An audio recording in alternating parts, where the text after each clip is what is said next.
Alright, so we're starting chapter 2, and chapter 2 is all about functions. We're going to talk about relations and functions for 2A, and we're going to talk about function notation. So I am going to do 2 sections, but the notes are really pretty short, and it is like 95% review for stuff that you guys have done in the past. And don't worry, we'll come back to these titles, so don't panic. Don't forget your stat box. We're going to kind of tie in both sections of notes together at the end for the stat box. And the first section is 2A, relations and functions. So that's where the title is coming back. That's the title. We're going to first talk about relations and functions for 2A. And there's a whole lot of vocabulary for this section. Again, it should be a review of words that you guys already know. A relation is any set of points which connects two variables, often written as an equation. So we've seen y equals x squared plus 3x minus 5, or something like that. We were working with quadratic functions last chapter. But a relation is any set of points that connects those two variables. The first variable is called the input or the independent variable. We always put that one on the x-axis, and that one is called the domain. So those input variables, all of those numbers that we put into our function together is called the domain. The output variable, also called the dependent variable, is the range, and that's always on the y-axis.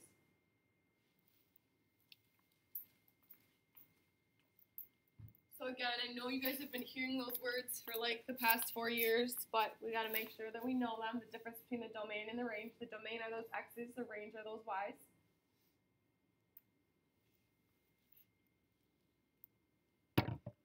And then the difference between a function and just a relation is that a function is a relation in which no two different ordered pairs have the same x-coordinate.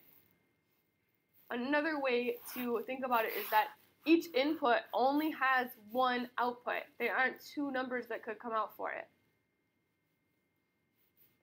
So every time you put a number in, it's got one answer that goes with it, not more than one.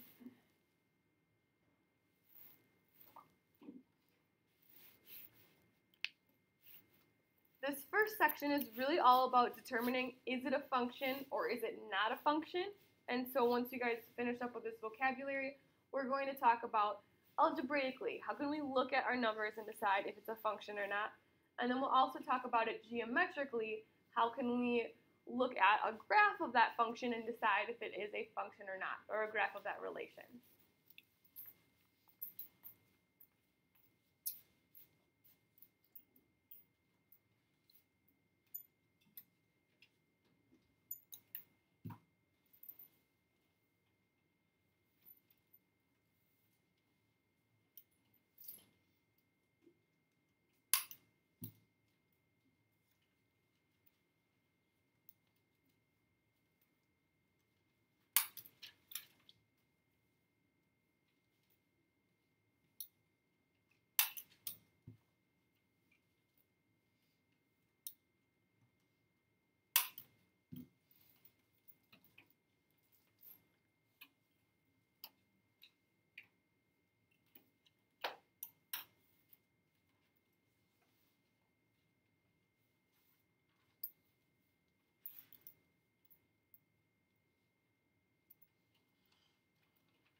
Looks like we're about done.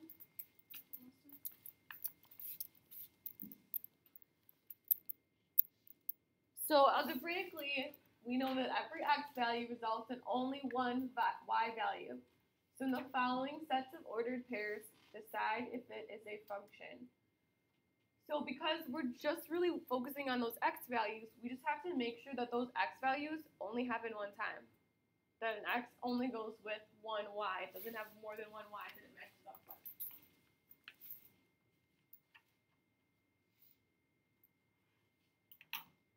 Another way to think about it is like if those x values repeat, then it's not going to work out. If the x values don't repeat, then we're going to be okay. So if we look at example 1a, I've got an ordered pair at 1, 3, 2, 7, and 0, 1. So 1 always goes with 3, 2 always goes with 7, 0 always goes with 1. None of them are repeating. So yes, it is a function.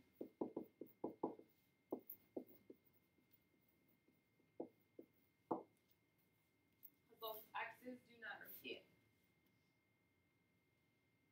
If I take a look at this other one over here, I've got 1, 6, 1, 7, and 1, 8.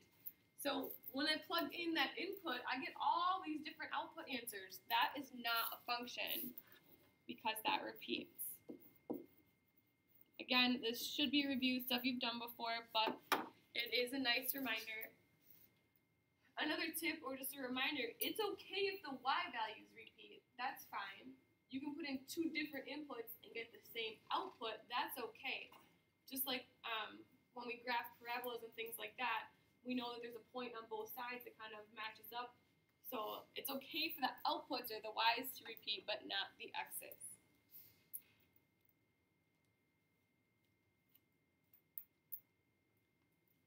Any questions on that? Okay.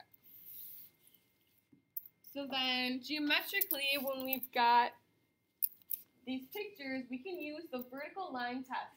If a relation is a function, then any vertical line cuts the graph only once. You guys remember this from trig? Maybe the easiest thing you've ever done in math? I don't know. So if I draw a vertical line and I notice, okay, it touches it twice, not okay. So this one is not a function. And if we think about it, it's because like this, let's say this input here, what was that?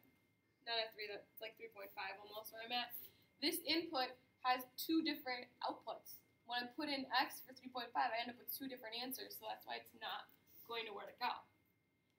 Now if I come over to this parabola and I start drawing vertical lines through it, just to kind of check different places, every single line that I drew through it only has 1 intersection. So because it only intersects once, that one is a function.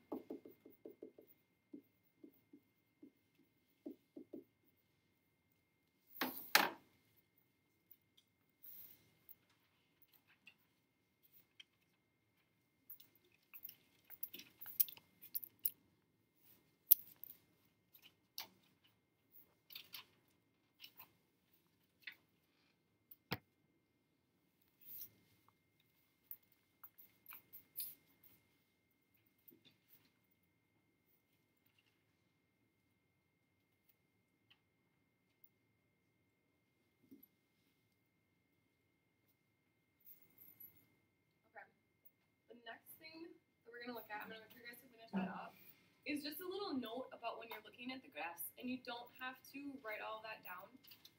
It is in your textbook, so we will take a look at that, and then we're going to move on to the next section and talk about the function notation.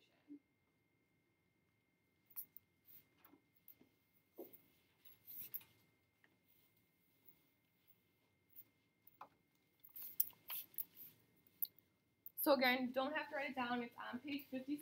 You can turn back, or if you want to write it down, just leave a spot. You can come back to it. But just remember that if you are looking at your graph, whatever it looks like, if there is a tiny little open circle, then that's not included. That little spot is open like that means it's not part of your function. If you do have a filled-in circle at the end of a line, then it is part of your function. So when you're looking at those pictures, you're going to have a bunch of pictures to look at and use the vertical line test. So keep that in mind, whether it is or is not a part of that function. And then if you do have an arrowhead, that graph's going to keep on going either in the same direction or making the same pattern. Like, if you have a sine curve, you're going to see that. So just keep that in mind when you do that vertical line test to pay attention for those types of figures. So here's 2b function notation. So again, most of this is review, but we want to make sure that we've got all that vocab. So when we talk about function notation, we're talking about something like this. So if I have something that looks like this.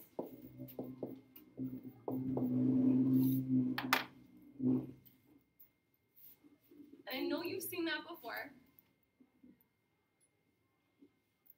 So f represents that function.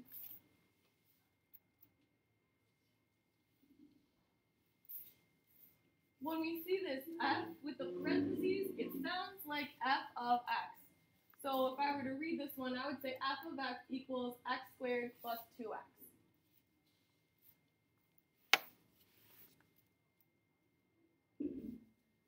And we don't need to feel weird just because it looks weird. F of x is really the same as y. Like last chapter, we might have had something that looked like this. Y equals x squared plus 2x. It's the same thing. And then this one you might not have seen before, but you might also see it written like this with an F and a colon and an X and an arrow, just kind of a different way that the IB might write that. That means the same thing, so if you see this, it still means f of x. So what we're going to do is we're going to kind of practice how we can substitute things in and simplify our functions a little bit. And then that's going to be it after we touch back at that stat box.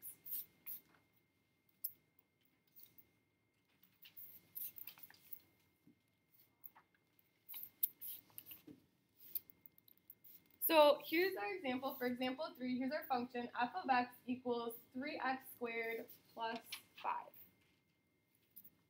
We're going to have actually 3 parts. I've got another example after this one that will go with it. But if it says here, find f of 7, you guys notice that 7 is in the same spot where x usually is?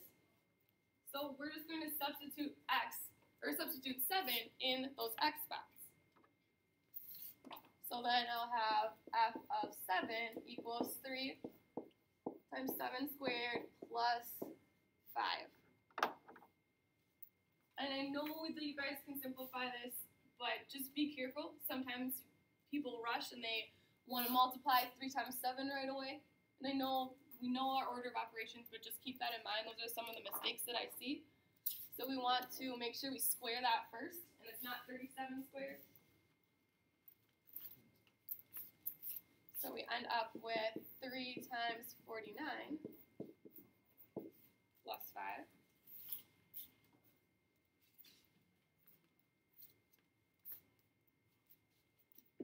So then we've got 147 plus 5, which is 152.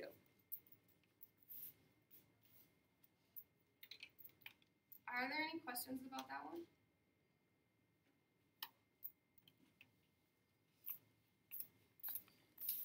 So what about this one? We've got f of x plus 2. Is anyone kind of weirded out by that?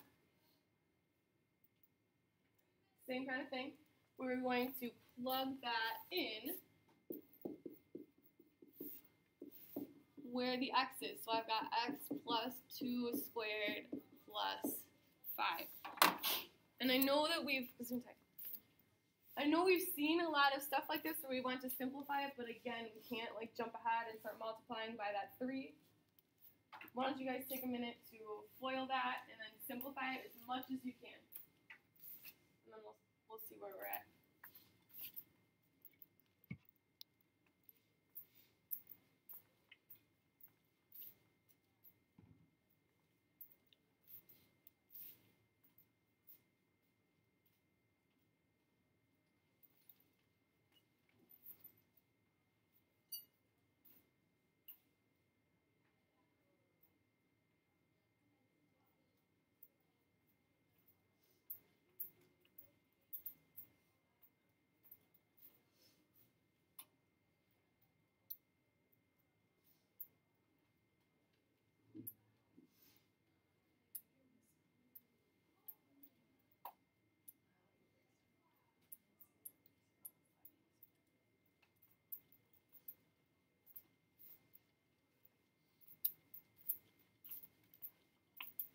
Like, looking around, you guys got it.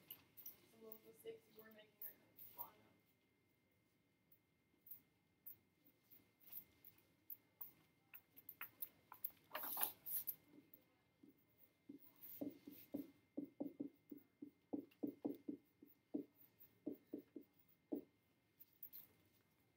So I know most of you guys have finished. I just want to kind of go through it so that we can have everyone on the same page. Keep in mind, when you FOIL this, you can either use the shortcut like I did, Or, and I know I saw someone write this on their paper, there is no problem with just rewriting that and then making sure you FOIL to get all of those pieces and you're not like missing that middle term. Then keep in mind we've got to multiply it all by 3. And then we add those up, so we've got 3x squared plus 12x plus 17, which I saw on a lot of your papers. The last one kind of throws some people for a loop. So are you guys ready? It's not that crazy, but sometimes when you look at it, you just don't recognize it at first. So kind of think about the way this next one's different. So this one says f of x equals 11. Same function, f of x equals 3x squared plus 5. Now, what is the difference? What was that? Yeah, absolutely. We're going to have to solve for x. So keep in mind that it's not, 11's not in the x spot. So I'm not going to put 11 in here. This whole thing is f of x, so I'm going to have to put 11 right there. So I'll have 11 equals 3x squared plus 5. So make sure you pay attention and just don't like rush through and just say, okay, that's 11 and plug 11 in for x, because you're not going to get what you need. So this is a quadratic. You guys should be able to use your skills to get an answer for this one. So see what you got when you work it out.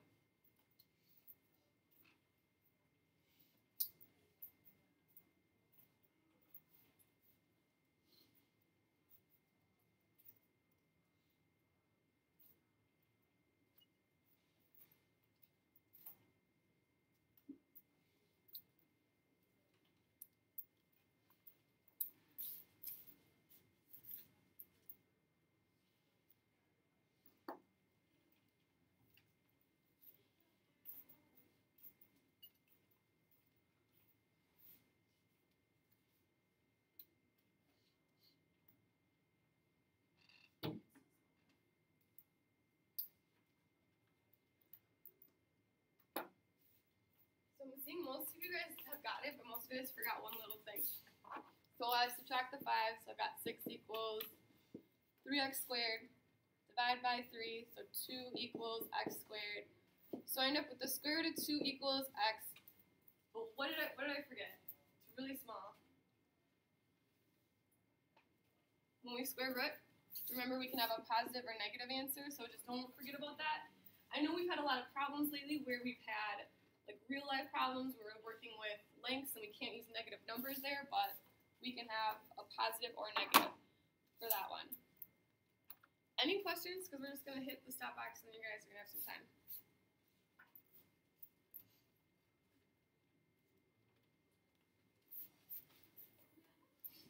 So this stop box, I kind of want you to tie in the vocabulary from both sections. So what's f? And these are worded a little bit differently, but then thinking about what's x and what is f of x. So who's got? Does anyone remember what I said f was at the beginning of that? The function, right? Now, what is x? This was kind of like on the first part. There's a lot of different right answers here. So what is x? Absolutely the domain. What else could you put down? You could put input, you could put independent variable. So then f of x, what's f of x? We said f of x is like y.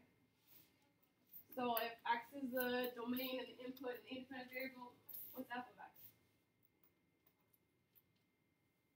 You guys are killing me with not talking to me. Well, I know you guys got it. Well, f of x is that output. It's the y values, the output, the range, the dependent. All right. So I know 2 looks crazy because it's all, but it's really not that bad. You're going to have a section where you just kind of do the vertical line test. And then 2b is a little bit longer, but I think if you get to it, you guys will all be all right.